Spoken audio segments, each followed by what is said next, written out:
ഈ കേസിൻ്റെ നാൾ വഴികൾ മുന്നോട്ട് പോകുമ്പോൾ വിചാരണ നടക്കും.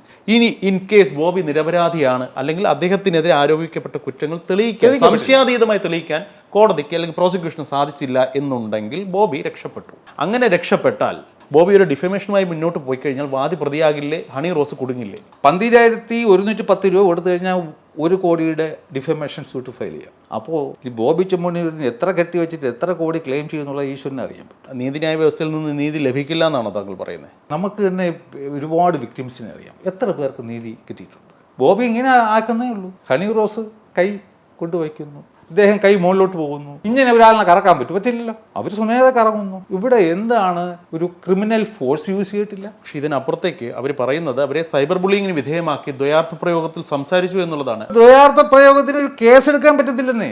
സപ്പോസ് നമുക്ക് മലയാളികൾക്ക് അറിയാം എന്താണ് ബോബി ഉദ്ദേശിച്ച ചേട്ടത്തര എല്ലാവർക്കും അറിയാം. അതെ, ഹൈക്കോടതി ജഡ്ജിമാർക്ക് വരെ മലയാളം അറിയാം സംഭവം. ഓക്കെ, സുപ്രീം കോടതിയിലാണ് ഭാവിയിൽ കേസ് പോകണമെങ്കിൽ അവിടെ ഇരിക്കുന്ന ഹർഭജൻ സിംഗ് ആയിരിക്കും ജസ്റ്റിസ്, പഞ്ചാബി. എന്താ കുറ്റം? അത് കുന്തി ദേവി എന്ന് പറഞ്ഞു. She is very famous icon character of the Mahabharata. What's the problem in it? അല്ല സാർ, ഇത് അവിടെ ഈ കുന്തി ദേവി എന്ന് ഇങ്ങനെ ഉണ്ടെന്നൊക്കെ പറഞ്ഞില്ല, കുറ്റമാകും. ഇന്ത്യക്കാരൊക്കെ അറിയുന്ന ഒരു കഥാപാത്രത്തിന്റെ പേര് പറഞ്ഞുകൊണ്ട് ഇത് കുറ്റമാണെന്ന് എങ്ങനെ ദ്വയാർത്ഥ പ്രയോഗം? അതിന് പിന്നെ ഇന്ത്യൻ പീനൽ കോഡിൽ വകുപ്പില്ലെന്നേ.